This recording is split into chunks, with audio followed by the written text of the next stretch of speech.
नमस्कार सांग माने जय जगन्नाथ। ओडिशा पोस्ट ऑफिस तरफरु एक बड़ निजुक्ति बाहरी सारी। यह गोटे सेंट्रल गवर्नमेंट जॉब रहिबो। निज जिला बा निज ब्लॉक रे तुमको पोस्टिंग रहिबो। ओडिशा रे थिबा जेकोनोसी पिला मध्य एहाकु आवेदन करि परिबे। कोनोसी एग्जाम नाही किंबा एक्सपीरियंस सर्टिफिकेट मध्य दरकार नाही। मात्र 10म श्रेणी पास करथिले तमे एहाकु आवेदन करि परिबो। केवल इंटरव्यू डॉक्यूमेंट वेरिफिकेशन करी तुमको चाकरी दिया जिवो। बोथ मेल एंड फीमेल एहाकु एलिजिबल रहिबे। कौनसी एप्लिकेशन फीस दरकार नाही। मागणा रे ही तमे एहाकु आवेदन करि परिबो। +2 +3 करथिले मध्य तमे एहाकु आवेदन करि परिबो। मैक्सिमम संबलपुर डिविजन रे तुमको इंटरव्यू रहिबो। चलंतु देखि नेबा एहार education qualification, age limit, selection process सब किछि इन डिटेल रे।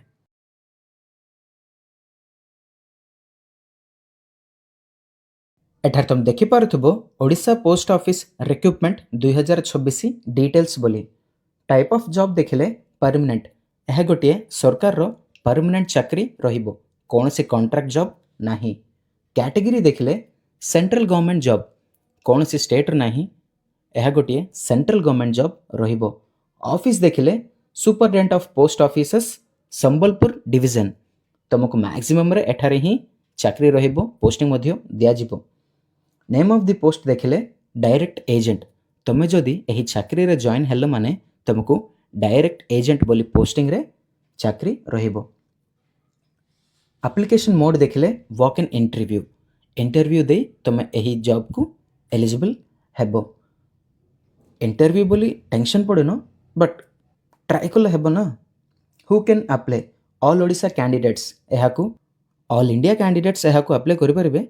ओडिशा पिला मध्य एहाकू आवेदन करि परिबे। Place of posting across India Sambalpur division रे ही तुमको पोस्टिंग रहिबो एवं एक्रॉस इंडिया कोडी तुमको पोस्टिंग हेले मध्य ओडिशा को तुमे ट्रांसफर करि परिबो। इंटरव्यू डेट देखिले 20/7/2026 20 जुलाई 2026 हेउछि एहार इंटरव्यू डेट। के मध्य मिस करनो। मैक्सिमम रे इंटरव्यू फेस करबा पई ही ट्राई करंतु। एवं जेंडर देखिले बोथ मेल एंड फीमेल एहाकू एलिजिबल।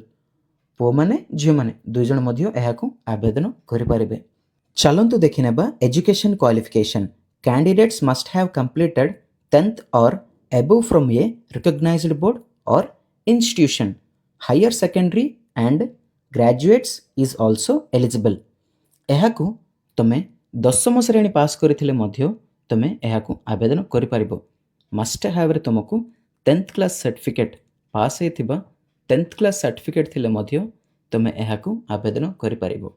एवं तमे +2 करथिले मध्य आवेदन करि परिबो। +3 सारी ग्रेजुएशन करथिले मध्य तमे एहाकू आवेदन करि परिबो। तळे तमे देखि परिबो must be a citizen of India. तमे इंडियन हेथिबार अछि एवं हैव ए गुड कम्युनिकेशन। तुमको कम्युनिकेशन स्किल्स टिके भल भाबरे जानिथिबार अछि। चलंतु देखि नेबा एज लिमिट। एठार तुम देखि पारुथबो मिनिमम एज 18 वर्ष, मैक्सिमम एज दियाएनी बट मैक्सिमम एज मध्य 35 to 40 इयर्स रहिबो।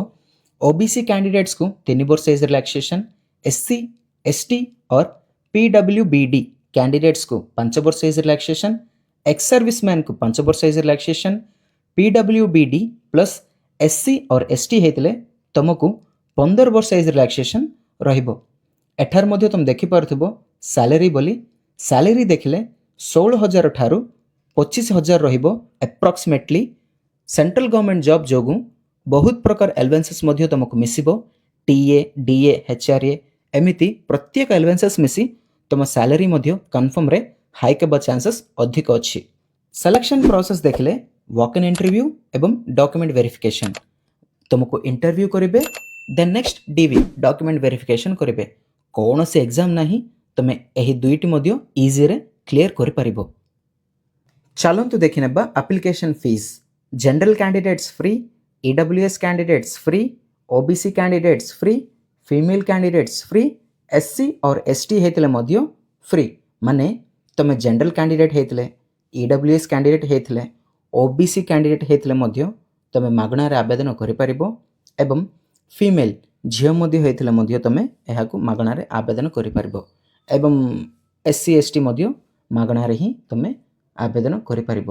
ଏବଂ ଇମ୍ପୋର୍ଟାଣ୍ଟ ଡକ୍ୟୁମେଣ୍ଟସ୍ ଗୁଡ଼ିକ ଦେଖିଲେ କ୍ୱାଲିଫିକେସନ୍ ସାର୍ଟିଫିକେଟ୍ ତୁମକୁ ମେଟ୍ରିକ୍ ଥିଲେ ମେଟ୍ରିକ୍, +2 ଥିଲେ +2, +3 ଥିଲେ +3 ସାର୍ଟିଫିକେଟ୍ ତୁମେ ରଖିପାରିବ।